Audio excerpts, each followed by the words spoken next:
Bienvenue sur DMG TV, les histoires mystiques. Tu es nouveau sur la page, n'oublie pas de t'abonner, de laisser un commentaire, de liker, de partager.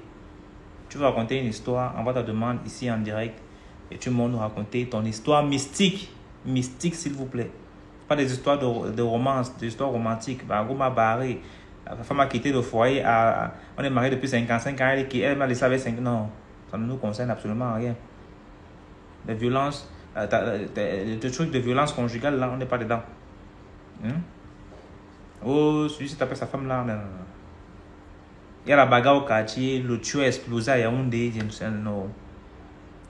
Quand on ne sera pas président, il sera président, ça ne nous concerne pas ici. Hein? Non.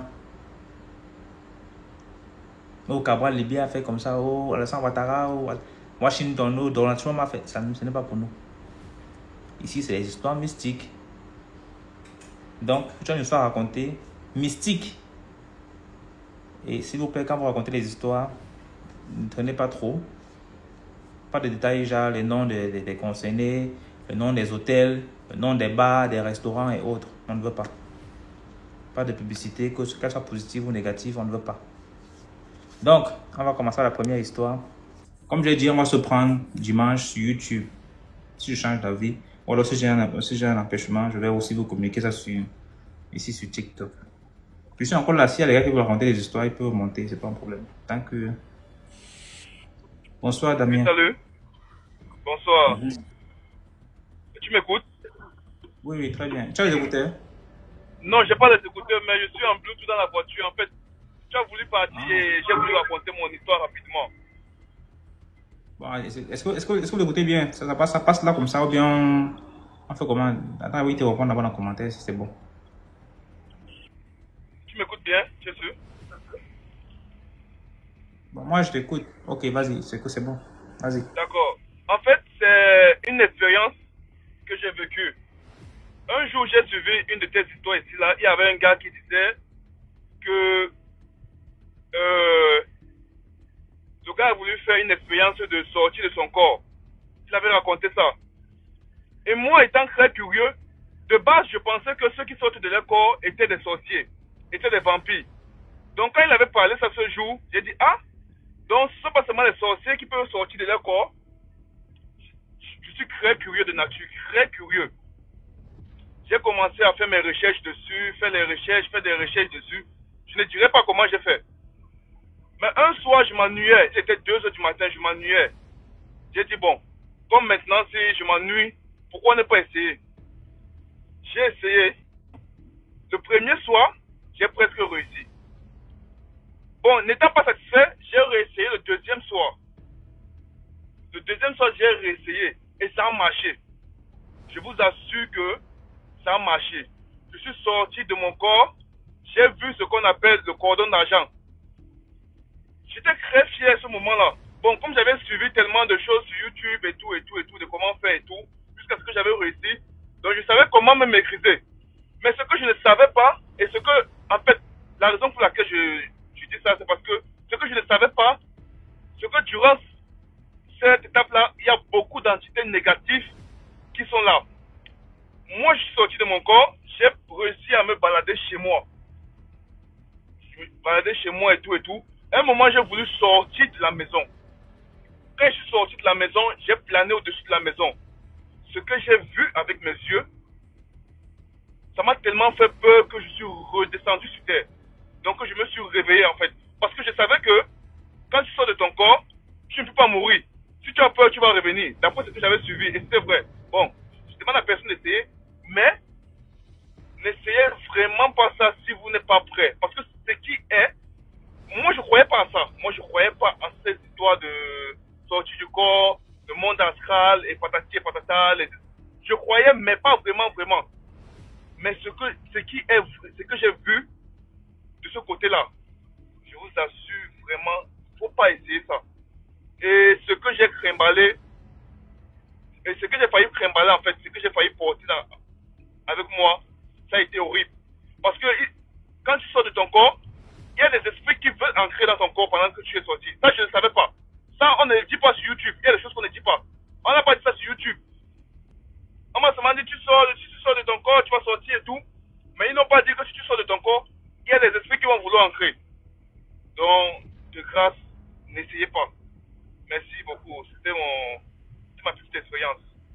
D'accord, merci beaucoup, Damien. C'est un peu comme quand je vois les gens euh, essayer les astuces n'importe comment sur les réseaux. Si tu n'as pas quelqu'un que tu connais, que tu suis depuis longtemps, que tu sais que celui-ci là, il est comme ça, il est comme ça, il est comme ça, va pas faire tout ce qu'on te dit. Je ne dis pas que tout le monde est mauvais, mais je dis soyez simplement prudent. C'est pas tout ce qui est rose qui est rose. Waouh! L'homme de l'ombre. Yeah, monsieur. On m'a déjà grondé, c'est là que le type c'est est où? Le type dit que mon frère. Quelqu'un est là, ses occupations. Il fait comment? Toi-même, tu disparais, tu réapparais comme la Vierge Marie. On n'a qu'à faire comment? En tout cas, je suis encore vierge, c'est pour ça. Tu es devenu Jésus, c'est chaque fin d'année que tu reviens. Waouh! Tu as coupé un peu les cheveux, si. Bon, j'ai coupé, j'ai diminué. C'était déjà beaucoup. Mais les génies ont commencé par entrer dedans. Non.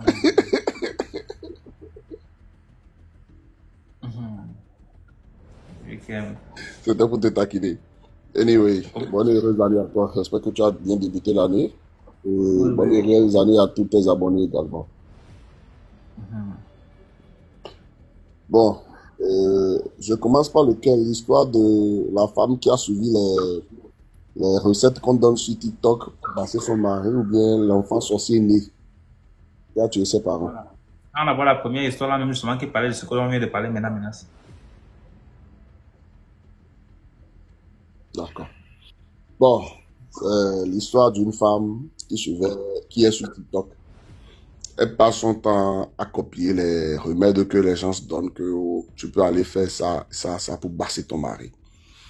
Donc, elle a une copine proche à elle, avec qui elle dit, bon, elle fait un peu de tout. Elle était là, paraît-il, un jour, et la copine l'a tagué dans un lien dans la vidéo d'un monsieur qui donnait un remède de comment basser son homme et tout. Donc, ils sont allés s'entendre et comme elle avait des petits problèmes de couple avec son homme, elle a décidé de faire ce que le monsieur a dit dans la vidéo. Et parce qu'elle n'avait pas les ingrédients, et comme sa copine connaissait où on vendait le truc là dans les marchés, c'est sa copine qui a pris le devant.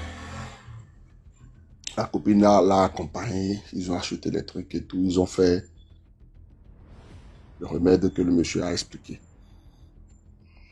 Ils ont fini de faire le remède, elle est rentrée chez elle, elle a préparé, elle a mis le remède dans la nourriture de son mari. Le mari a mangé. Ils ont tous mangé ensemble parce que c'était ce que le monsieur a dit qu'ils n'ont qu'à faire. On fait le remède, vous mangez ensemble.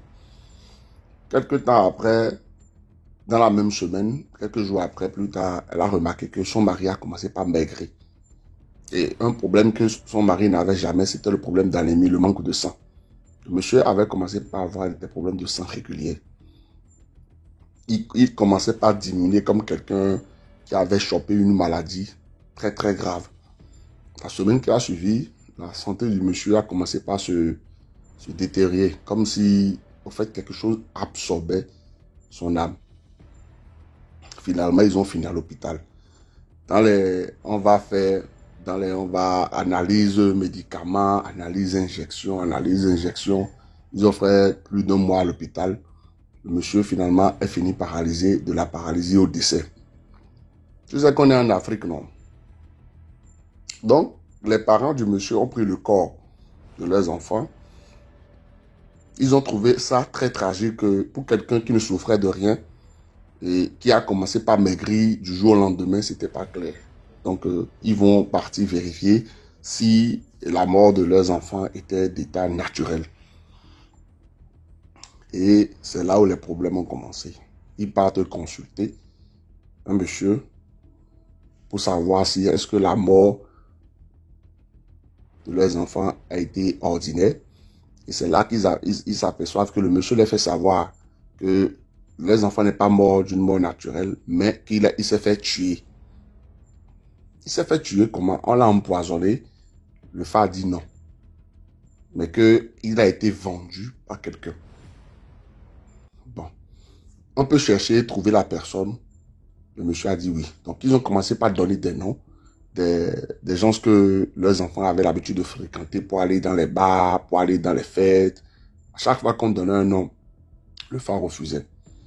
Donc, bizarrement, son petit frère a dit que, bon, vous demandez tout le monde dehors, mais pourquoi vous ne demandez pas sa propre femme? Les parents disent que, mais comment sa propre femme va le tuer parce qu'ils ont des enfants ensemble? On ne voit pas l'intérêt pour lequel sa propre femme peut le tuer. Il dit, mais demandez. À leur grande surprise, ils ont demandé, ils ont donné le nom de la femme et le fait accepter que la mort de leurs enfants est venue de la main de sa femme. C'est normal, ça a chauffé tous les cerveaux parce que quand on a dit que elle est à la base de la mort de leurs enfants, pour eux, elle a tué son mari consciemment pour une cause quelconque. Donc, quand ils ont quitté chez le consultant, ils sont rentrés. Déjà, ils ont commencé par la menacer de tout. Ah, on est allé consulter, on sait que c'est toi qui as tué notre enfant. Jusqu'à là, la femme du défunt est restée inconsciente dans l'histoire parce qu'elle ne voit pas quelle est la partie où elle a tué son mari.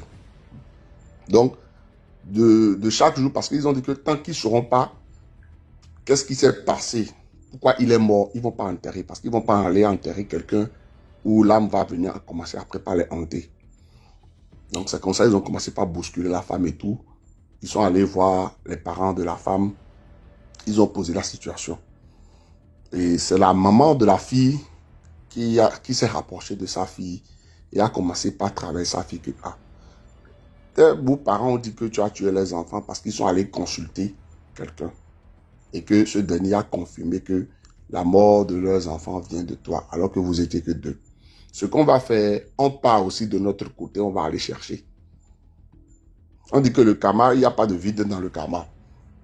Donc, la femme, sa mère et son père, ils sont encore sortis, ils sont allés dans une autre commune pour aller consulter un prêtre de phare pour savoir si la mort du mari, c'est-à-dire de leur gendre, est-ce que c'est une mort naturelle? Et le phare répétait la même chose, que ce qui a tué le corbeau vient du nid du corbeau. Bon, c'est la parole qui reflète un peu que c'est-à-dire l'origine de la mort vient de là où la personne habite. Et du coup, quand ce autre consultant les a confirmé la même chose, que la mort n'était pas naturelle et que la mort était une mort qui venait de la maison. Parce que le nid du corbeau, c'est la maison du corbeau. Donc, ils ont demandé encore au farci, c'est sa femme qui l'a concernée. Jusqu'à là, le prêtre qui consultait le phare ne savait pas que la fille qui était avec eux, avec le monsieur et la dame, étaient leurs enfants. Donc, le phare a accepté. Donc, ils n'ont rien dit au prêtre de phare, ils sont repartis à la maison. Et c'est là qu'ils ont fait asseoir leur fille pour lui faire savoir que, tu as vu que tes beaux-parents n'ont pas tort. On est parti aller encore consulter. On dit que ce qui a tué le corbeau vient du nid du corbeau. Qu'est-ce qui s'est passé? Qu'est-ce que tu as préparé ces derniers temps à ton mari? Parce que la femme dit qu'elle n'a rien fait à son mari. Donc, sûrement, par expérience de la maman, ce qui veut dire qu'il y a quelque chose qui s'est passé. Est-ce que ces derniers temps, si tu as laissé la nourriture de ton mari ouverte quelque part, est-ce que tu as confié la nourriture de ton mari à quelqu'un? Et c'est là que ça lui est revenu à l'esprit où elle expliquait à ses parents que non, mais que quelques temps avant que sa santé ne commence par la période, sa santé a commencé à dégrader, que son mari ne rentrait plus tôt à la maison. Il venait toujours tard et ça faisait qu'ils avaient toujours des disputes entre eux. Et qu'il y a une copine à elle qui avait trouvé un monsieur sur TikTok ici, qui avait fait des vidéos où il avait donné des remèdes pour rendre amoureux et tranquille l'homme. Et qu'elle lui a envoyé le lien. Donc, ensemble, ils sont allés dans le marché, ils sont allés payer les trucs, ils ont préparé la portion, jusqu'à ils ont calciné ça en poudre noire pour qu'elle mange avec son mari. Donc, effectivement, c'est après qu'ils ont mangé ça ensemble, quelques temps après, le monsieur a commencé par perdre sa santé. Et que comme elle n'avait rien, elle ne pouvait pas soupçonner parce qu'ils ont mangé la chose à deux dans le même plat. Comment se fait-il que c'est son mari qui tombe malade jusqu'au point de mourir et qu'elle n'a rien? Donc, elle ne peut pas soupçonner ça. Et c'est là qu'ils ont fait appel à la copine en question. Elle est venue, on l'a demandé que tu reconnais avoir fait ça avec notre fille? Elle a dit oui. Tu as trouvé ça où? Elle dit que, oh, c'est une vidéo sur laquelle elle est tombée sur TikTok parce que les deux ensemble avaient l'habitude d'aller copier les remèdes qu'on leur donnait, que prenez ça, vous allez faire ça, ça donne ça. Et les parents de sa copine lui ont demandé que, toi, tu es initié à quoi? Tu connais quoi jusqu'à, tu as vu les remèdes sur les réseaux sociaux, tu donnes à ta copine de faire, alors que tu ne connais même pas quelle est la dose de la chose. Est-ce que vous avez contacté entre-temps celui qui a la remède pour lui demander si la remède qu'il a donnée était au complet? Elle a dit non. Donc, en même temps, c'est toi qui pousses ta copine à empoisonner son mari. Et ils ont approfondi maintenant leurs enquêtes dans d'autres consultations qui les ramènent à savoir que, en fait, le remède qu'ils avaient suivi sur le réseau n'était pas dans le but de faire tomber amoureux, c'est-à-dire n'était pas dans le but d'unir le couple, mais par contre, c'est quelque chose quand tu fais, une fois que tu bois la portion qui a été faite entre deux personnes, quand c'est la femme qui le fait, qui le donne à l'homme, l'homme meurt. Mais quand c'est l'homme qui le fait, qui donne à la femme meurt. En fait, c'est comme un secte de personnes qui avaient besoin des âmes qu'ils utilisent pour faire des rituels. Et comme eux, ils vont pas aller se déranger pour chercher, ils donnent une formule, d'accord, de capteur d'âme. Une fois que la formule est faite par un couple, donc l'une aime l'autre ou l'un aime l'une, je ne sais pas comment vous parlez le français, pardonnez-moi, allez-y doucement avec moi. Une fois que une personne, vous mangez ça à deux, celui qui a préparé, c'est-à-dire la portion, et qui l'a cuisiné est épargné. Et celui à qui on l'a donné est maintenant l'âme qui est reprise. Donc, ce qui s'est passé. Ils sont allés jusqu'à, ils ont trouvé le monsieur pour lui demander que, est-ce que tu reconnais que tu as donné tel remède sur TikTok? Le monsieur dit, oui, j'ai donné. Qu'est-ce que tu connais de ton remède? Comment ça marche? Le monsieur a dit que, est-ce que le fait qu'il a donné le remède sur TikTok, est-ce qu'il a demandé à quelqu'un d'aller faire le remède sans le consulter? Parce que j'ai donné un remède. Vous partez faire le remède sans m'appeler pour savoir si est-ce que j'ai tout donné. Donc, lui n'est pas responsable de ce qui s'est passé. Et que dans la remède qu'il a donné, il n'a jamais précisé comment la composition devait se faire. Il avait seulement dit que vous avez besoin de ça. Et ça devait se réduire en poudre. Et eux, ils sont allés calciner. Est-ce qu'ils savaient si les trucs devaient se piler dans un mortier? À quelle heure ça se faisait? Ils savaient que lui n'est pas responsable. Et quand ils ont amené le monsieur au commissariat, c'est comme ça le monsieur est rentré chez lui. Le monsieur a dit que j'ai donné une remède. Ils ne m'ont pas contacté, ils ont fait la remède à leur façon. Donc, s'il y a un problème, je ne suis pas engagé dans le problème. Mais le monsieur est rentré. Mais voilà maintenant la femme endeuillée qui perd son mari, sa copine maintenant, qui est en prison pour malfaiteur, bien comment vous appelez. Bref, ils lui ont trouvé un truc, ils lui ont collé que, c'est elle qui a trouvé une vidéo sans sensibiliser sa copine. Ils sont allés faire une remède, donc ils ne connaissent pas correctement la composition. Et voilà, il y a mort d'homme dedans. C'est pour dire que, quand vous voyez les gens se venir sur TikTok, moi spécialement, quand on me dit qu'il faut aller donner des remèdes, je dis que je n'ai jamais appris les remèdes sur TikTok. J'ai souffert pour apprendre. Donc, c'est pas sur TikTok que je vais venir donner. Si quelqu'un a besoin de quelque chose et que la personne vient, peut-être si je veux, je lui donne.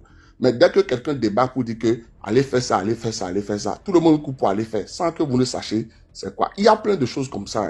Qu'on va vous dire seulement de faire. Une fois que vous faites, vous devenez une cible de Wi-Fi. Vous devenez Wi-Fi sans code. C'est-à-dire, à tout moment, quand on a besoin d'un arbre, on vient seulement, on vous prend, on chope, on part avec. C'était ça la première histoire. Je peux aller sur la deuxième? Oui, vas-y. D'accord. La deuxième histoire, c'est l'histoire d'une famille qui vivait très bien. Quand je dis très bien, c'est une famille qui vivait très bien. Surtout l'homme. Il avait une société et tout, mais il ne s'était jamais marié. Il a rencontré une femme dont il est tombé amoureux. Il a fait le nécessaire. Ils étaient ensemble jusqu'à la femme est tombée enceinte. Quand la femme est tombée enceinte, il a décidé d'aller doter la femme. Ses parents leur ont dit que, tu ne peux pas aller doter une femme avec la grossesse. Entre-temps, il fait savoir à sa famille que les parents de la femme le menacent sous prétexte que s'il ne fait pas la dot jusqu'à ce que leur fille accouche, qu'il soit sûr qu'il ne va jamais épouser la fille. Donc, comme moi j'aime ma femme, j'irai le faire. Ils ont tiré. Finalement, c'est quand la grossesse était dans les 5 mois et demi, 6 mois, que ses parents lui ont permis d'aller faire la dot. Donc, lors des cérémonies de la dot, dans la famille de la femme, je ne sais pas c'est qui a la sorcellerie là-bas, et qu'ils avaient donné de l'eau, hein. Paraît-il que c'était de l'eau, qu'une membre de la famille de la femme a fait donner à la femme de boire, qu'elle a bu. Une fois qu'elle a bu l'eau là, l'enfant, ils ont donné un peu une part de l'autre chose, de l'autre Bluetooth qui sort la nuit, qui travaille que la nuit là. Ils ont donné un peu seulement à l'enfant. Donc, tout s'est bien passé jusqu'à ce que la grossesse atteigne le dernier mois. Le monsieur, un jour, s'est retrouvé avec une dette, il ne sait pas d'où la dette vient. Alors que sa femme devait accoucher normalement dans la semaine, on va dire. Lui qui était content, qui s'attendait à être papa. Une dette de nulle part qui sort. Parce qu'il est entrepreneur, il est dans le BTP. Des matériels de construction qu'il a payés, selon lui, il a payé l'argent à la société qui lui fournissait des matériels. La société qui lui fournit les matériels sort les factures que non, tu n'as pas payé. Et on parle de quelles factures? Des factures qui dataient de plus de 10 ans. Comment se fait-il que depuis plus de 10 ans, la facture est là? Vous m'avez vendu d'autres matériels que j'ai payé, mais seulement ça, je n'ai pas payé. Donc, l'histoire est venue, et tout. Finalement, ils sont allés à la justice. Le jour où sa femme a accouché, lui, il était au tribunal, en procès, pour justifier pourquoi il devait un montant à la société. Ils ont fait une audit dans la société, ils ont compris que lui, il n'a pas payé. C'était une forte somme. Le tribunal là, a exigé qu'il rembourse dans un court délai. Donc, le monsieur, il va faire comment? Il est allé seulement à la banque pour faire les démarches nécessaires pour qu'on paye. En réalité, l'argent qu'il devait, c'est-à-dire, quand on a enlevé cet argent de son compte, il lui restait moins de 5 millions. Et pendant toute sa carrière d'entrepreneur, ça ne lui est jamais arrivé. C'est un monsieur qui vivait très bien. Et il a commencé par se plaindre. C'est après qu'on lui a fait savoir que sa femme a accouché et tout. Quelqu'un lui disait que, comme ta femme voulait accoucher un garçon, c'est à cause de ça que les problèmes ont commencé. Les garçons viennent au monde avec la tête dure, donc ça va aller. L'enfant vient au monde, non. Tout allait bien. Il n'y a pas eu de problème principal. Tout allait bien. L'enfant, à moins d'1 mois, a poussé les dents. Et les dents du bas, je vous dis, hein, quand vous avez des enfants qui poussent les dents et qui veulent pousser les dents, qui poussent leur premier dent du bas, faites beaucoup attention. Quand l'enfant, à moins d'1 mois, un enfant d'abord qui pousse les dents, c'est le lion. Quand la femme a constaté le truc, elle a dit à son mari que ton enfant, s'il a commencé par pousser les dents jusqu'à sa sorte du bas. Et on dit chez nous que ce n'est pas bon signe.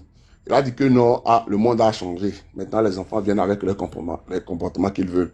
Au lieu d'en parler à un sage autour de lui ou à ses parents pour savoir ce qu'il en fallait, il n'a rien dit. Un jour, on l'a appelé pour qu'il aille, parce qu'on lui avait trouvé un contrat qu'il devait aller signer. Donc, il s'est dit que bon, peut-être la pente est en train de remonter. Le monsieur prend sa voiture. Il va là où on l'a appelé pour le contrat. En pleine route, la voiture s'arrête.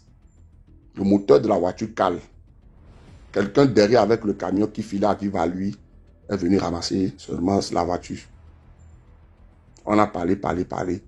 Le monsieur, il ne s'est pas en sorti. Voilà la tristesse qui commence là-bas. Bon, le père qui est décédé, il reste la maman qui essayait quand même de se débrouiller parce que le monsieur avait déjà sa maison et tout.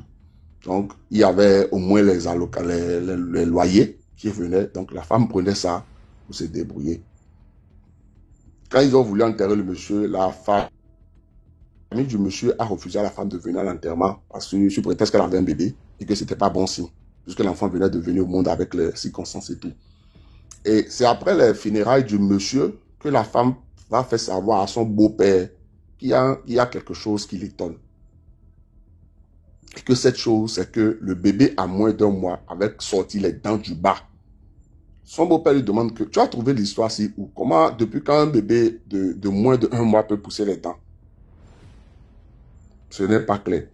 Donc, comme ils sont les célestes, ils sont partis pour faire leur vision là-bas. On les a fait savoir que l'enfant est venu en mission. Et que si on ne fait pas attention, tous ceux qui vont se mettre sur la route de l'enfant, c'est comme ça qu'ils vont partir. Donc l'enfant en question qui est né est à la base de ce qui est arrivé à son père. C'est-à-dire du plongée à 200 d'essence jusqu'au décès de son père. Voilà la femme qui panique. Quand mes beaux-parents sont allés faire la vision, on a dit que c'est l'enfant qui est venu au monde qui porte le malheur. Donc, elle a déposé l'enfant chez la belle famille là-bas pour dire que, oh, je viens. C'est comme ça qu'elle rentre dans le taxi, elle fuit. Elle va rejoindre ses parents. Le jour où elle arrive dans le village où son père habite, parce qu'ils n'ont pas, disons, à peine à 100 km de Cotonou, puisqu'ils étaient à Cotonou. Donc, le jour même où elle arrive dans le village où ses parents habitent, le même soir, il y a un cobra. Je ne sais pas si c'est cobra, vous appelez ça, le serpent venimeux, qui mord le pied de son père. Un serpent qui te mord, hein, la nuit, tu ne sens même pas que quelque chose t'a mordu. Le lendemain matin, on se lève, on voit que le pied du monsieur seulement a commencé, de son père a commencé par enfler. Qu'est-ce qui t'a piqué? Le monsieur dit rien. C'est comme ça, on part à l'hôpital. Le médecin leur fait savoir que, un serpent t'a mordu. Le serpent m'a mordu quand jusqu'à je n'ai pas senti que quelque chose m'a mordu. On dit que, ce qui t'a mordu est très venimeux. Il faut extraire, je ne sais pas quoi, du pied. Ils ont commencé par courir. Finalement, c'est le pied du beau-père et de son papa qui a été coupé. Et ça a confirmé ce que sa belle famille lui avait fait savoir. Mais jusqu'à là, elle n'a pas dit à ses parents que, l'enfant, j'ai laissé l'enfant chez les parents de mon défunt mari parce qu'il y avait ça. Elle a seulement dit que, comme le monsieur est décédé, que la famille avait demandé qu'elle amène l'enfant pour qu'il garde l'enfant un peu. Et que c'est pour ça qu'elle est rentrée parce qu'elle ne voulait pas être seule. Au lieu de dire la vérité, elle a caché. Les choses ont commencé par se suivre. Je vais faire court. Est-il que le fait de rester au village, elle avait essayé de couper tout contact. Un jour, elle était là quand la maman de son mari défunt a appelé l'un de ses proches pour lui dire que, dites à votre enfant là-bas que son beau-père aussi vient de décéder. Le beau-père est décédé comment? Il paraît que le beau-père avait prévu prendre l'enfant un soir pour amener ça chez un marabout pour faire des rituels pour enlever la sorcellerie à l'enfant. Et la même nuit où il a pensé faire ça, il était fatigué, genre un peu quand tu dis que bon, je vais m'asseoir ici pour prendre un peu de lait, non. C'est comme ça que le monsieur s'est couché tranquillement en prenant de lait, il a pris sommeil et de ce sommeil, il ne s'est jamais réveillé. Maintenant, l'information a circulé. Qui a encore le courage et le cœur d'aller prendre l'enfant là assis pour dire que je vais déposer l'enfant chez moi? Donc, dans les démarches, ils ont un oncle, la femme a un oncle qui est au Nigeria, qui connaît un peu les trucs spirituels. Donc, finalement, c'est au monsieur qu'ils ont fait appel. Le monsieur est venu. Et le monsieur est venu, il a pris son courage à deux mains, il est allé voir l'enfant. Il a vu l'enfant, il dit que, mais vous fuyez l'enfant, pourquoi? L'enfant a été initié à la sorcellerie depuis ton ventre. Et c'est tes parents qui l'ont fait. Et c'est ce dernier qui a donné la précision que l'enfant a été initié à la sorcellerie à tel mois, à telle période. Vous étiez à une fête. Et la seule fête qu'ils étaient, c'était lors de sa dot. Et le monsieur, son oncle lui précisait que quelqu'un t'a donné à manger quelque part à une fête quand tu étais enceinte de l'enfant. La femme dit que je n'ai jamais été à une fête. Bon, le beau-père est déjà décédé. Voilà son père qui a perdu un pied, qui est devenu handicapé dans la maison. Sa mère maintenant a peur que l'enfant vienne dans la maison. Donc, dès qu'on parle de l'enfant, tout le monde sursaute, tout le monde fuit. Personne ne veut avoir l'enfant sur le dos. Parce qu'on dit que, voilà l'enfant fétiche qui est venu au monde. Dès que tu parles mal de lui ou dès que tu essayes de t'approcher de lui, il te mange. Et c'est ce dernier qui a pris la situation en main et a essayé de faire les cérémonies. Il a pris l'enfant, il l'a amené au Nigeria. Ils ont essayé de faire les cérémonies qu'ils pouvaient faire et ils ont ramené l'enfant. La maman a pris l'enfant. Le jour où ce dernier qui a pris l'enfant qui est allé au Nigeria, il a pris l'enfant et qu'il est revenu à Cotonou, il repartait au Nigeria. Est-ce qu'il dormait au volant ou est-ce que c'est la voiture qui a perdu le frein ou qu'est-ce qui s'est passé? Personne ne peut dire avec précision ce qui s'est passé. Mais est-il que le monsieur lui-même a conduit jusqu'à ce que, arrivé sur un pont, je ne sais pas de où, la voiture a quitté le pont et est rentrée dans un lac, dans une rivière. La nuit, il n'y avait personne. On a seulement retrouvé le matin qu'il y a une voiture qui avait viré du pont et c'était dans l'eau. Les gens vont prendre la curiosité pour voir. On voit qu'il y avait 2 corps dans la voiture. L'oncle en question et celui qui l'accompagnait. Ils étaient tous noyés dans la voiture. Ils ont décidé de faire recours maintenant à un prêtre de Tron, ici, pour savoir si est-ce que lui pouvait trouver une solution pour ça. Et c'est ce dernier qui leur dit que si je peux trouver une solution, c'est que je suis obligé de faire certaines cérémonies à l'enfant et de l'initier à un niveau supérieur où on pourra plus, la société ne pourra plus le contrôler. Mais ça ne pourra pas arrêter l'enfant à faire du mal à quelqu'un si quelqu'un l'élève. Et c'est sûrement sur ça qu'ils ont fini par accepter. Et ils ont fait certaines cérémonies à l'enfant. Ils ont installé le vaudou-tron à l'enfant et tout et tout. Ça a commencé par aller. C'était en décembre que moi, j'étais allé à une cérémonie et quelqu'un me parlait de l'enfant. Que, tu vois l'enfant qui est là-bas, voilà pourquoi elle a donné le tronc. Parce que je disais, mais l'enfant est trop petit pour que vous l'installez, cette divinité, c'est plus fort. On dit que non, quel fort. Quelqu'un qui a mangé son père creux, qui a mangé son grand-père, c'est lui que vous trouvez qu'il est faible. Et c'est là qu'ils m'ont narré l'histoire. Ça m'a fait froid. J'ai eu, comment on l'appelle? J'ai eu froid aux yeux. Tu vois? Donc, c'est pour dire que souvent, quand vous êtes enceinte, surtout vous les femmes, quand vous êtes enceinte, évitez d'aller à la fête. Parce que au cas où vous ne le savez pas, je vais vous informer une chose, qu'on peut acheter l'âme ou l'étoile de l'enfant que vous portez, d'accord, dans votre ventre, si l'enfant a 6-7 mois, rien qu'en vous donnant de l'argent à une fête. Voilà quelqu'un à qui on a donné de l'eau à sa propre dot qu'elle a bu. Seulement de l'eau, hein, à sa propre dot. Quand on va voir maintenant même celle qui a donné l'eau, la personne dit que elle ne reconnaît pas les faits. Voilà que aucune loi ne reconnaît la sorcellerie pour dire que amenez-la au tribunal, on va la juger. Tout le monde l'accuse, elle, que c'est elle qui a donné l'eau à la fille qui a bu. Elle dit qu'elle n'a jamais donné l'eau. La fille même reconnaît qu'elle lui a donné de l'eau. Elle nie que c'est seulement de l'eau, il n'y a rien dans l'eau. Donc, faites attention, surtout quand vous êtes enceinte. Évitez d'envoyer vos femmes dans les marchés tard dans la nuit ou encore dans des fêtes. Surtout ceux qui aiment se montrer sur TikTok avec le ventre ballonné quand ils sont enceintes. Faites seulement attention. C'est même pas de conseil. Merci beaucoup, DMG. Merci beaucoup, l'homme de l'emploi des histoires. Merci beaucoup. Ok, je vais prendre une autre personne. Bonjour, bonsoir tout le monde. Bonsoir DMG. Bonsoir. Ouais. J'avais une fois envoyé une histoire sur ta plateforme YouTube l'année passée. Et nous sommes en 2025. Et vraiment, j'ai vécu une année 2024 atroce. Malheur sur malheur, j'ai vécu un peu la totale. Au point où j'ai traversé une période très très difficile. Je suis plus revenu parce qu'il y avait beaucoup de suites par rapport à mon histoire. L'histoire c'était, ils veulent prendre ma femme dans la sorcellerie. Et même moi-même j'ai failli y passer. Quand j'ai dit, c'était chaud, j'ai eu la totale, j'ai été même enfermé, je suis sorti. Donc je fais d'abord un petit résumé avant de commencer l'histoire. Donc j'ai été même enfermé, je suis sorti. Et 2025 aujourd'hui, tout va un peu mieux. Je peux dire tout va un peu mieux, j'espère. Au point où j'ai été même au cachot, j'ai fait la grève de la faim. Et ouais, j'ai été enfermé au cachot pendant 1 mois. C'était chaud. Donc, je commence mon histoire d'abord au début. Je vais faire un résumé un peu rapide de ce qui s'était passé avec ma femme et puis je reviens un peu sur la suite.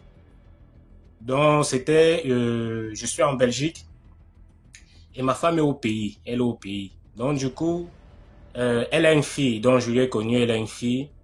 Et quand je quittais le pays, on s'est connus un peu, on s'était perdu un peu de vue, on s'est remis ensemble. Donc, voilà un peu. Et je suis le dernier né d'une famille. Donc, c'est un peu compliqué. On est dans une famille un peu dysfonctionnelle. Donc, on ne s'entend pas, on ne s'aime pas et c'est beaucoup de haine. Quand je dis c'est beaucoup de haine, c'est aussi beaucoup de leadership. Parce qu'on est dans une famille un peu où tout le monde tape la main sur la poitrine. Donc, c'est pas facile. Et j'avais aussi eu à lancer certains business au pays dont je m'étais séparé de beaucoup de personnes. Et je peux dire que grâce à Dieu, aujourd'hui, j'ai mes cas. Mais je n'avais pas mes cas avant et c'était très compliqué. Et heureusement, j'avais quand même mon petit job de sécurité et de chantier que je faisais de temps à autre.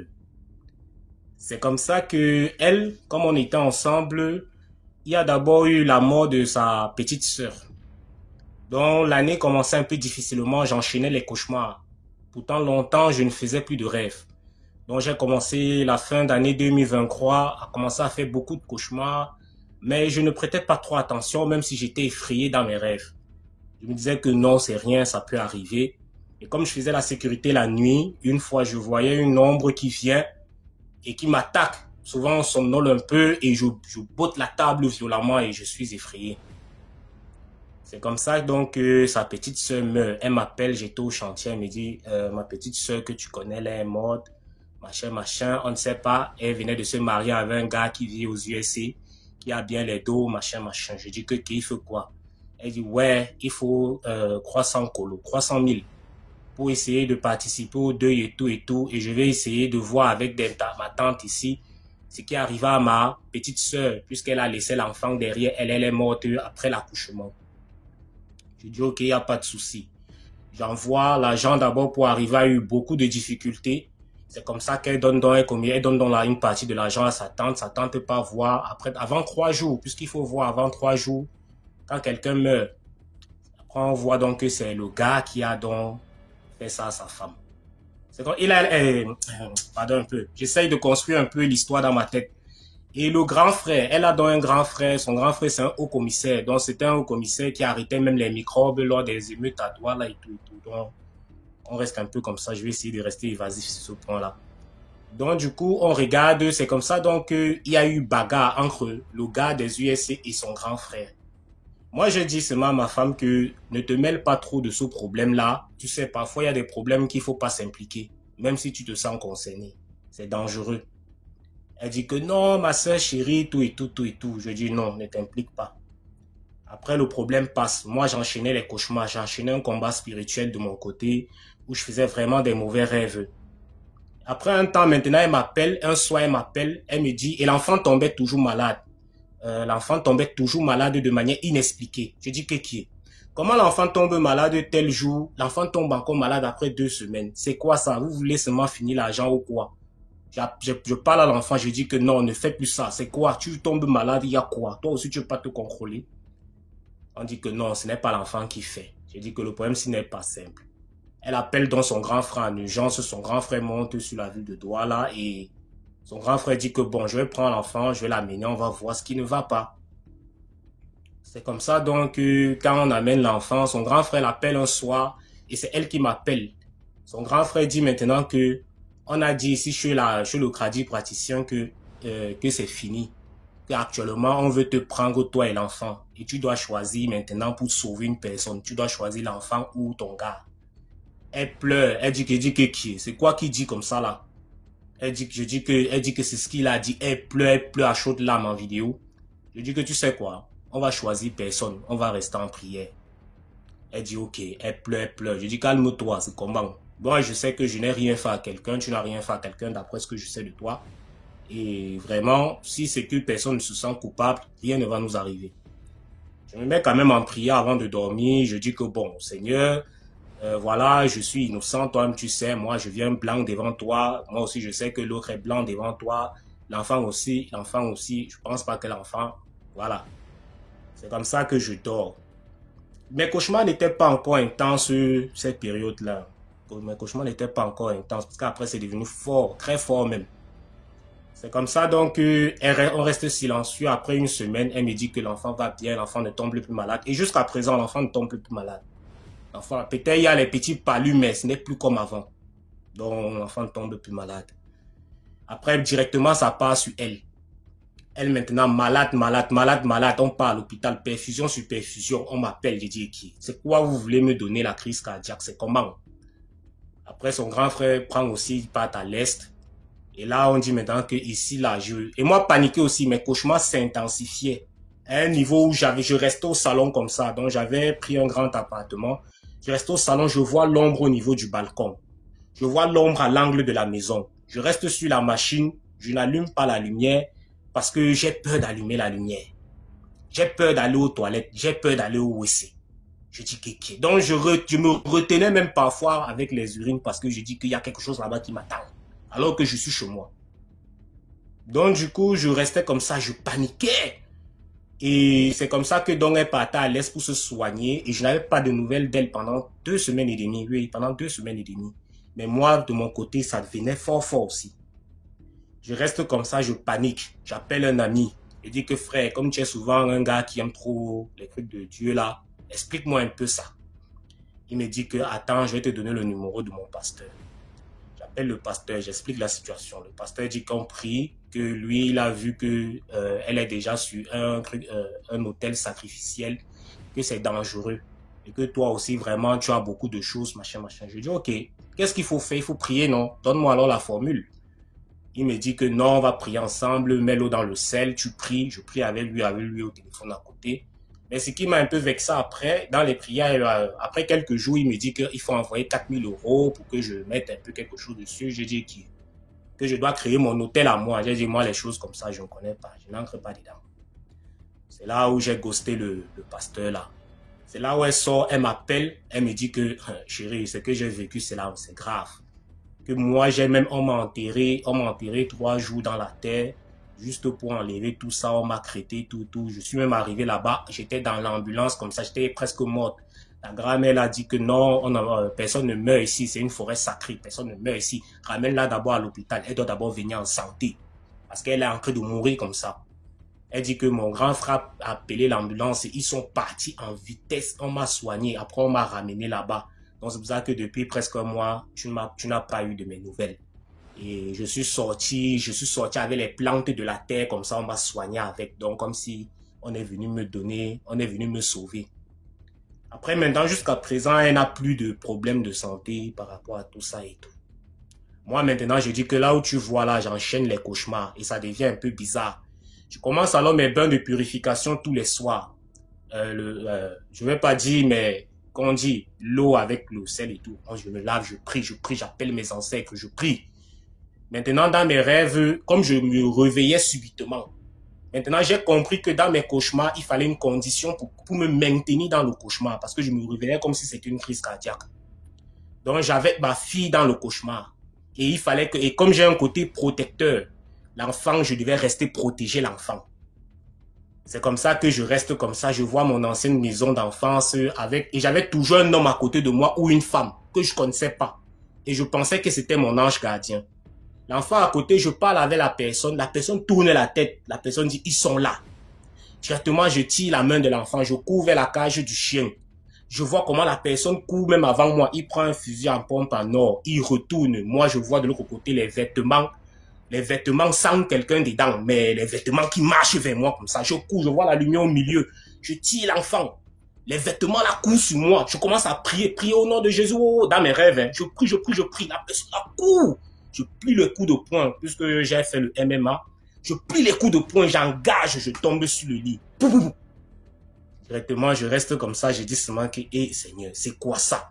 Je pars à la cuisine, je prends le sel, je mets sur les mains, je balance par dedans, on commence à parler. Imagine une résidence de blanc. Tu parles la nuit dans un quartier bourgeois où tout le monde est calme, c'est silence radio. Tu parles, tu lances. Tu dis que vous venez encore ici, je vais vous montrer le feu. Je retourne au dojo, je m'entraîne, je faisais tellement le sport. Je m'entraîne, je suis que dans le sport parce que ça m'aide à me ressourcer spirituellement. Et je bagarrais dans les rêves. Je faisais aussi les cauchemars où je vois une flaque d'eau. Je piétine la flaque d'eau, un gros crocodile jaillit avec un œil. Mais bagarre sur bagarre. Je reste avec une femme comme ça là dans les quartiers à soir, comme ça dans mes rêves. Je vois comment je marche avec elle. Dès qu'elle veut un peu décaler où elle veut arriver, après elle revient vite. Après elle décale, les chiens m'encerclent, les chiens me mordent, je me réveille. Je pars au travail la nuit, je travaille. J'ai seulement les mauvais pressentiments. Je sens comment mon énergie est faible, mais je fais le sport, je force. Entre-temps, je dis donc à ma femme que ici c'est chaud. Et quand elle est revenue là, 3 semaines après, son grand frère est mort. Et moi, j'ai même pas su que son grand frère est mort, mais c'est comme si j'ai fait un rêve où quelqu'un est venu me parler, il était adossé comme ça là sur la voiture. Je connaissais pas ce qu'il disait, mais je connaissais pas, la personne avait une bonne énergie. Je me réveille le lendemain, je dis que bon, moi je vais quand même me faire un cadeau, j'ai quand même un peu d'argent, je vais m'acheter quand même un petit bijou. Je pars chez la bijoutière chinoise, là. Elle me donne même encore des suppléments. Elle dit que prends même la bague ici pour toi, prends même la gourmette ici pour toi. Je vois ici, dans la ville, tu es quelqu'un de chill. Ok, merci, y a pas de souci. J'ai la chance. Je dis que moi, dans ma vie a toujours été dure. J'ai toujours considéré, personne ne m'a jamais aidé, tout ça, ma vie a toujours été très dure. Comment je marche, quelqu'un me prend, j'ai des trucs, tout le monde veut me donner un truc en route. C'est quoi ça? Mais ça m'a même fait peur parce que je n'ai pas l'habitude de ce genre de vie où j'ai tellement de chance en une journée. Je suis rentré donc comme ça, le lendemain, elle m'appelle, elle me dit que son grand frère est mort. Elle me dit que son grand frère est mort, que son grand frère chéri est mort, tout et tout, tout et tout. Moi, j'ai connu sa mère. J'ai connu sa mère et sa mère aussi morte. Donc, du coup, son grand frère chéri est mort et tout et tout et tout. Entre-temps, de mon côté familial, j'avais coupé carrément les vivres. Je n'envoyais plus rien au pays et ça a créé beaucoup de conflits. Parce que j'avais beaucoup participé, je n'avais jamais rien reçu en retour. C'était après les chantages. J'ai dit non, c'est fini, je coupe. C'est fini. Et c'était toujours ça que je subissais, mais je simplifiais ça parce que pour moi, ça ne m'affectait pas. Et puis les cauchemars s'enchaînaient, s'enchaînaient. J'ai dit que ça ne me donne pas. J'ai dit que bon, je vais faire comment? Je vois un monsieur musulman là. Il dit que papa, ça ne donne pas. On m'a conseillé le monsieur là, on dit qu'il voit. Il parle. Je le croyais, mais aujourd'hui, je ne le crois plus. Je ne croyais plus parce que je savais qu'il parlait juste pour soutirer un peu d'argent et tout. C'est comme ça donc que je reste donc tranquille. Je me battais. Je dis que bon, je dis chérie, tu sais quoi, pour ton voyage là, tout et tout, on a le circuit, il faut les dos, machin. On supportait malgré tous les malheurs qui nous arrivaient. Elle dit oui, je faisais une réunion où je cotisais l'argent et j'épargnais aussi l'argent. Je travaillais nuit et jour. Donc, je faisais un chantier dur. Je portais les charges, je restais du chantier. Je faisais la nuit de 2h du matin à 8h du matin. Je partais 8h30 au chantier et je finissais le chantier à 22h. Vous imaginez, c'était chaud. Donc, vraiment, c'était chaud. Dès que je suis comme ça, le chantier fini, le patron me paye. Je rembourse toutes mes dettes. Je dis que bon, l'argent de la réunion que je fais au pays, elle va récupérer l'argent là pour finaliser les dossiers de son départ pour voyager. Je reste donc comme ça au travail. La police vient me prendre le matin. Bam! J'ai dit qui? Et j'étais tout heureux parce que je pensais que j'avais déjà pu avoir le contrôle. Et j'étais avec une jeune fille qui faisait le nettoyage et quelque chose me disait rentre. Mon instinct disait rentre. C'est vrai, ton patron t'aime, tout donne actuellement dans ta vie, mais rentre. J'étais là, j'ai dit, ah, moi, je suis tranquille ici, j'ai pas de soucis. Parce que souvent, je quittais le travail, je partais faire la natation. J'ai dit, non, je suis tranquille ici, tout et tout. C'est comme ça que deux policiers viennent, ils disent que toi, présente-toi. J'ai dit, je n'ai rien. Mais la fille qui est là-bas en train de nettoyer, elle n'avait pas aussi les cas. Mais moi, on vient seulement dire que entre dans la voiture là-bas. On me met au cachot 2 jours à la police. C'est comme ça, le lendemain, on dit qu'on va te transférer au centre fermé. Et là-bas, c'est même plus pire qu'une prison. C'est pas, bon, c'était un peu mieux, mais c'est comme une prison. C'était parce qu'il y a d'autres plus pires. Parce qu'après, on m'a transféré dans un autre centre plus pire. C'est comme ça donc que je pars comme ça, je fais la route. J'étais calme. Le policier fédéral me regardait dans la voiture. 3 heures de route. Je suis calme. Lui-même, il est effrayé par le silence. Il dit que après, dès qu'il arrive, il dit ça va aller. Quand je vois, tu n'as pas l'air de quelqu'un qui dérange tout et tout. Calme-toi. Concentre-toi juste avec tes avocats et tout. Mon patron envoie là un avocat africain. Vraiment, moi, je vais quand même donner un clash. Les avocats, on aime bien travailler en communauté. Mais pardon, il faut aussi vous respecter quand vous faites un travail. Et lui-même, il m'a encore enfoncé. L'avocat là vient, il dit que non. Il dit non, demande l'asile, machin. Je dis que mon frère, il a demandé l'asile. Il dit non, si tu ne demandes pas l'asile, en fait, il voulait bâcler le dossier. Il voulait bâcler le dossier et m'abandonner. Donc, mon patron a payé. Après, j'appelle mon patron. Il dit que tu as dit que tu travaillais chez moi parce que c'est chaud. Parce que nous deux, on risque on risque de ramasser. Je dis jamais. Jamais. C'est comme ça, donc, le policier, je supplie mon patron. Je dis que, patron, j'ai besoin, je vais demander l'asile. J'ai besoin des dos pour fournir tous les documents depuis le pays. J'ai besoin d'argent pour fournir les documents depuis au pays. C'est comme ça donc que le patron envoie donc l'argent et puis on fait les dossiers tout au pays, Amnesty International, tout pour monter les dossiers. J'arrive comme ça, j'écris mon histoire. Heureusement, il y avait les tablettes au niveau des réfectoires. Là, on était enfermé et on était enfermé au bloc rouge parce qu'il y a les ailes. En prison, on dit les ailes. Ceux qui ont même vu Prison Break, on dit toujours les ailes. Donc, il y avait l'aile jaune, l'aile rouge, l'aile bleue. l'aile verte était fermée, puisque c'était en reconstruction. C'est comme ça, donc, je pars, donc, je fais mon truc, j'essaie de convaincre le commissaire, l'agent du gouvernement. Je pleure, j'engage les larmes, je fais les... Oui, j'étais déterminé. Et avant même ça, j'ai oublié une partie de l'histoire, parce qu'avant même que la police vienne me prendre, j'avais hébergé 2 gars chez moi. J'ai d'abord hébergé un gars, je pensais que c'était mon frère Kamer, et le gars était ceinture noire, le gars était fort. Quand le gars combattait même avec les gars du BJJ ceinture noire, les commandants, le commando là, le gars, il débloque les clés comme ça avec les mains. C'est juste que c'est quelqu'un que je crois qu'il est un peu instable mentalement. Le gars m'avait dit, je vais un peu faire une rétrospective. Désolé, j'ai oublié cette partie-là parce qu'elle est importante. Donc, du coup, le gars m'avait dit que, et le gars est belge, parce qu'il est venu par la famille. Le gars me dit que j'ai perdu la maison. On nous a mis, nous tous, le propriétaire dit que sortez de la maison parce qu'il doit reconstruire la maison. Je vais venir chez toi le temps qu'on va me donner la maison sociale. Pendant 3 jours. Je dis que pendant les 3 jours là, si tu restes chez moi, parce que moi j'ai pris la maison pour moi et Manga. Manga va venir, il veut pas les blêmes. Il dit que non, je vais sortir. Je dis ok. Parce que la maison sociale, toi tu es jeune. Tu es dans la trentaine. Et après maintenant, on va pas te donner la maison sociale parce que toi, tu n'as pas d'enfant, tu n'as pas de femme, tu n'es pas handicapé et tu es musclé. Donc je crois pas qu'on va te donner comme ça là. Et tu n'es pas malade. Parce qu'on va prioriser d'abord les femmes célibataires avec les enfants, les mères célibataires, tout ça, les pères célibataires, après les handicapés. Ouais, on va te donner pourquoi. Il dit que non, si les 3 jours là, je n'ai pas, je vais rentrer chez ma mère au sud. J'ai dit, ok, il n'y a pas de souci.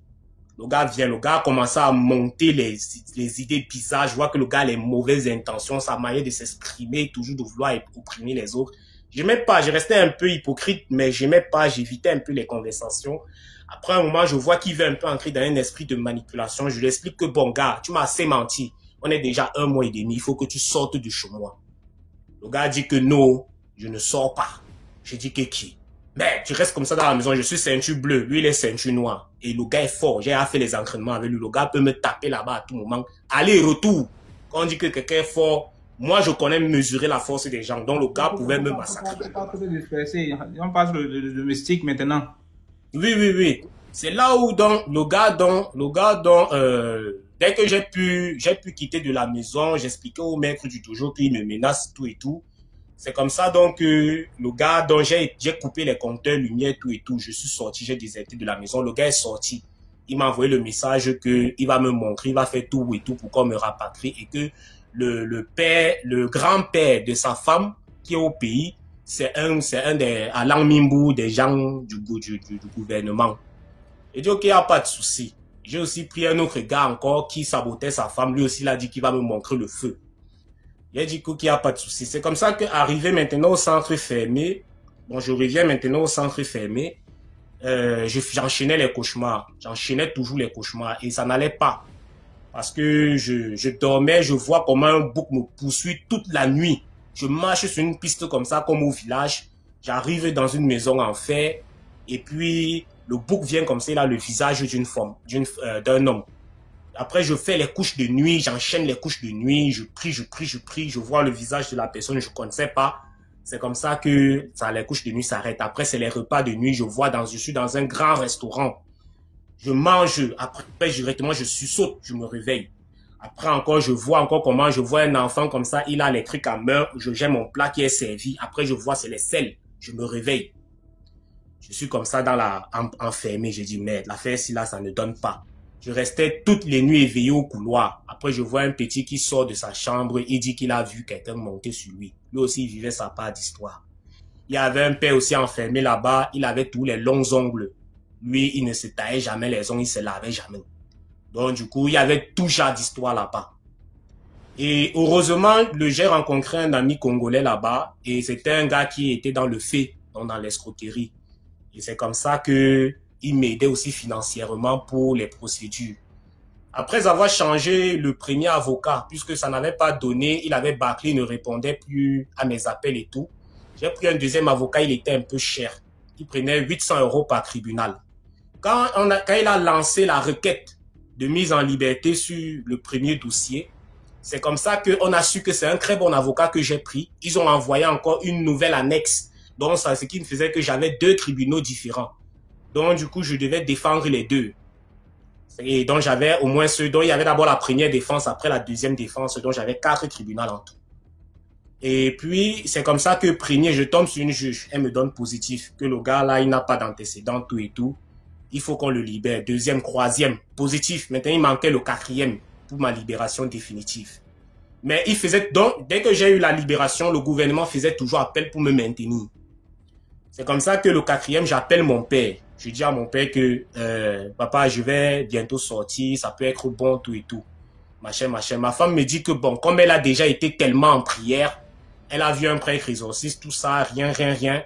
Elle est partie dans son village, elle a pleuré et elle ne savait plus quoi faire. Son oncle a dit qu'il y a une solution qui connaît un papa là qui peut l'aider. C'est comme ça donc qu'elle dit qu'il faut 100 000 francs CFA. Et comme on n'avait plus rien, puisque c'est elle qui m'a envoyé aussi les dos. C'est comme ça donc que je dis que bon, j'appelle mon père dit que ok, qu'elle vienne, je vais lui donner l'argent avec l'argent de transport. Elle part voir mon père donne 120 000, elle descend. Elle dit que la nuit, j'ai traversé la Sanaga avec la pirogue la nuit. Le père a dit que ton gars là, il n'est pas dans les oui bizarres, non. Elle dit non, je ne connais pas. Elle dit toi aussi, tu n'es pas dans les oui bizarres, non. Elle dit non, je ne connais pas. Le père a dit que on va donner son problème à la loi de la nature. Prends sa photo, mets dans la calebasse avec les arbres, tu pars là-bas dans la forêt. On l'accompagne dans la forêt. Après la Sanaga, on l'accompagne dans la forêt, on la lâche. On dit que continue encore dans la forêt sans caleçon. Elle part là-bas. On dit que reste, parle jusqu'à sortir. C'est comme ça qu'elle parlait. Elle dit qu'elle est ressortie après 3 heures de temps. Après, le monsieur l'a dit que tu es ressorti. C'est une bonne chose, c'est que tu allais caler là-bas dedans. Donc, comme tu es ressorti là, va. Dès que son problème va arriver encore au tribunal, il va sortir. Et le 4e tribunal, c'est comme ça, j'ai eu l'échec. Parce que mon père a dit à ma mère, et ma mère parle trop. J'ai eu l'échec. Et là, on a dit, ne parle plus à personne. J'ai pris un 3e avocat. L'avocat là, donc, a déposé 20 dossiers. Quand il a déposé 20 dossiers au tribunal pour défendre juste mon dossier, le seul qui n'a pas été retrouvé sur le dossier, sur le bureau des tribunaux. C'est donc comme ça là, donc, l'avocat est venu me voir, il a dit que t'inquiète pas. Et j'avais engagé la grève de la faim. On m'a transféré au nord. Et là-bas, j'étais dans le haut cachot. Donc, je ne mangeais pas, je buvais que l'eau pendant 21 jours.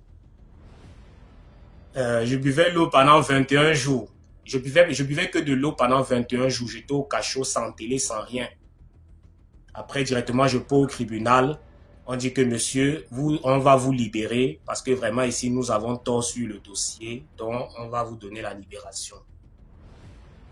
C'est comme ça que je sors quand je suis libéré. Et c'est comme ça qu'arrivé dans notre maison là, je continue encore les cauchemars, je déménage. Après, l'avocat a continué les procédures et j'ai eu mes cas.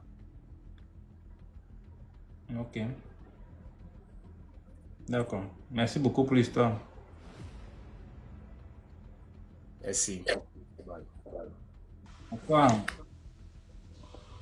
Bonsoir DMG. J'espère que tu vas bien.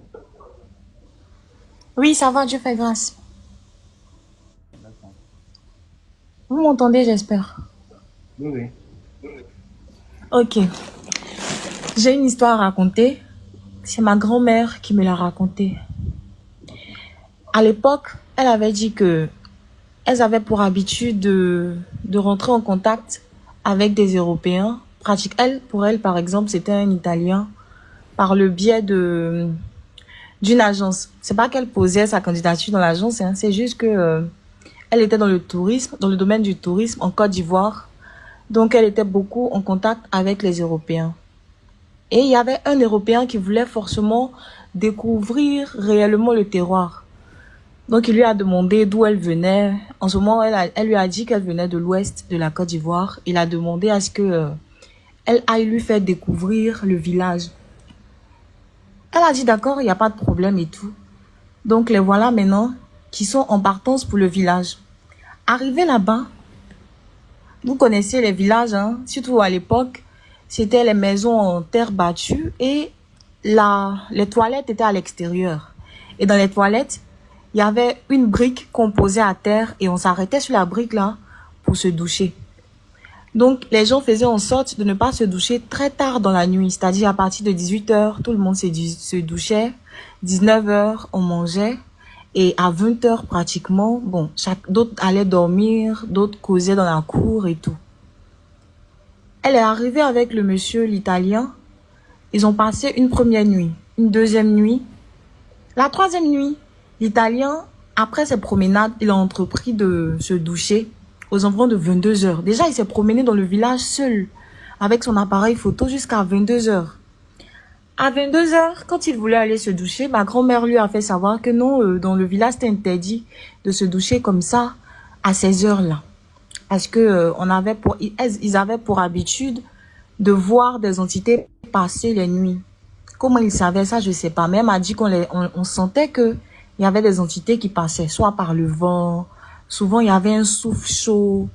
Donc elle a déconseillé à l'italien de sortir à cette heure-là, surtout d'aller se laver. Mais bon, ils ne croyaient en rien, vous les connaissez, ils sont un peu athées, ou bien ils donnent l'impression qu'ils ne connaissent pas la sorcellerie et tout. Donc elle a dit ok, il n'y a pas de problème. Et donc il est allé, il s'est douché. Il a duré, mais par peur, elle n'a pas eu le courage. Elle n'a vraiment pas eu le courage de sortir pour aller vérifier ce qu'il se passait là-bas. Donc elle est restée à l'intérieur. Et il a fait peut-être 2 à 3 heures là-bas tout seul. Et puis il est rentré. Donc quand il est rentré, il était tellement heureux. Il lui disait, waouh, ton village c'est vraiment magnifique, tout est exceptionnel ici et tout. Bon, la vieille était un peu, excusez-moi de l'expression, elle était sur le cul. Elle s'est dit, mais il parle de quel village? De mon village là, du village où il y a que quelques cases, où on est en bordure de peut-être de rivière. Qu'est-ce qu'il y a d'exceptionnel ici? Qu'est-ce qu'il a vu? Donc elle lui pose la question, qu'est-ce que tu as vu? Qu'est-ce que tu as vu? Il dit, j'étais avec nos amis. Elle dit, nos amis. Il dit, oui, que regarde. Donc, il sort l'appareil photo et il montre les photos à la vieille. Et sur les photos, elle voit des personnes qui sont en train de danser sur la tête. Ils ont mis des tuiles autour de la taille, ou bien du raffia, voilà, du raffia autour de la taille. Ils sont en train de danser, ils sont en train de sauter sur la tête, d'autres dansent sur les épaules. Et il y avait une machine. Il y avait une machine qui était au milieu d'eux. C'est-à-dire, en tout cas, il y avait une grosse liesse. Ils étaient en train de chanter, ils dansaient. C'était vraiment... Et la machine, là, broyait de la viande. C'est-à-dire, ils mettaient la viande et la machine broyait. C'est-à-dire, ça sortait de l'autre côté en viande hachée. Donc, il a demandé aux villageois, parce que ce sont des villageois, il a demandé, mais c'est quoi cette machine? Comment vous l'avez fabriquée? Et puis, elle sert à quoi? Et il y a le chef qui lui a expliqué que la machine, c'est un peu comme les mixeurs qu'on a maintenant. Et ils ont des viandes, c'est-à-dire c'est une fête, non? Donc, ils vont cuisiner de la viande. Mais comme il y a des vieux parmi eux qui n'ont pas de dents, ou bien qui n'ont pas les dents pour manger ce genre de viande, donc on broie la viande pour eux. Et l'italien, il a commencé à faire des croquis de la machine. Il a fait des croquis devant ma grand-mère. Hein. Il a commencé à faire des croquis sur des feuilles de papier rame et tout. Pour dire que lui, il va essayer de confectionner cette machine-là parce qu'il n'a jamais vu ça. Il n'a vraiment jamais vu ça. Et quand ma grand-mère regardait les photos, elle reconnaissait des vieux du village. Elle reconnaissait les vieilles du village. Et elle s'est rendue compte qu'en réalité, en fait, l'italien, il s'était retrouvé au milieu d'une fête, mais pas n'importe quelle fête, quoi. C'était une réunion de jeunes sorciers ou bien de vieux sorciers du village. Et la viande qu'ils étaient en train de broyer, en vrai, c'était la viande humaine. C'est-à-dire, la personne qu'ils ont réussi à capturer, la personne qui n'a pas été vigilante ou bien qui n'avait pas de parapluie spirituel, qu'ils ont réussi à capturer là, c'est sa viande qu'ils étaient en train de broyer. Donc, elle a pris peur, elle n'a pas voulu aborder ce sujet. Donc, pendant qu'il parlait, elle lui disait simplement, ouh, faut te coucher, faut dormir. Mais lui, il était tellement content, en fait. Elle lui disait, mais couche-toi, dors. Et ils se sont... Bon, elle a essayé de dormir. En tout cas, lui, il a dormi paisiblement. Le lendemain matin, il voulait en parler à tout le monde. Elle lui a dit, non, c'est mieux qu'on rentre, c'est mieux qu'on rentre. Donc, ils sont rentrés comme ça, dardard. Et quand ils sont rentrés, vous n'allez pas me croire, mais le monsieur est parti avec les croquis. Il est arrivé dans son pays avec les croquis et il a fabriqué la machine. La machine que les sorciers utilisaient là. Lui, il a rendu ça réel dans le monde physique. Et il est revenu, il a dit à la vieille, parce qu'il a mis il a mis son nom sur la machine comme si c'est lui qui a inventé la machine. C'est vrai qu'il a inventé dans le monde physique, mais quand même, il pouvait dire, je sais pas, peut-être dire au chef du village que nous deux, on va mettre nos noms pour que le village aussi puisse bénéficier de... Mais il a mis son nom comme si c'est lui seul qui avait fabriqué. Et les gens du village, après, ils sont venus voir ma grand-mère pour dire, le monsieur que tu as envoyé là, il avait un truc, on dirait que ça a pris nos âmes pour partir parce que on ne comprend pas, on a des dysfonctionnements, on n'arrive plus à sortir comme il faut, on ne sait pas. Donc, ma grand-mère, en me racontant l'histoire, elle voulait me faire comprendre que c'est vrai qu'on a notre sorcellerie en Afrique et tout, mais les Blancs, ils sont pas à négliger. Ils sont pas du tout à négliger. Parce que ça aurait été un frère noir comme nous qui serait allé photographier ces personnes-là. On n'allait même pas voir leur reflet dans l'appareil. Vous comprenez quand même? On n'allait pas voir les photos là. Mais lui, comment il a fait? Non seulement il les a vus, il a échangé avec eux, il a tiré des photos et il a pu reproduire la machine. Donc déjà, eux, ils sont pas à négliger. Et le deuxième point, c'est que nous, Africains, nous avons des capacités. Au lieu de gaspiller ces capacités-là dans le monde mystique, si on avait l'intelligence et la sagesse de matérialiser ces choses aussi dans le physique, je vous promets qu'on serait au-dessus de tous. Parce que nous avons vraiment beaucoup de qualités. Je vois des personnes venir défendre le monde spirituel. Ils disent qu'on a des traditions. Mais malheureusement, nos traditions-là, on les utilise pas toujours à bon escient. Les Blancs, eux, ils utilisent la leur à bon escient. Ils fabriquent, ils créent des choses. Et nous, on vient pour avoir ces choses-là. On paye cher. Pourtant, généralement, ces choses viennent de chez nous. Ces choses viennent de chez nous. Donc, vraiment, c'était ça mon message. Ne laissons pas la tradition, mais on devrait aussi utiliser ça à bon escient. Merci beaucoup. Merci beaucoup pour l'histoire, Kofi. Merci à vous. Dans les commentaires. Merci. Bon, j'ai fait aussi beaucoup d'efforts aujourd'hui. Donc, merci beaucoup à tous ceux qui ont raconté leur histoire aujourd'hui. 375 000 likes, tous les tapoteurs, merci. Les commentaires, merci. Les partages, 275. Merci. Donc, on se prend, nous sommes vendredi à 20h00. Donc, passez une bonne nuit et surtout, priez avant de dormir. Ciao.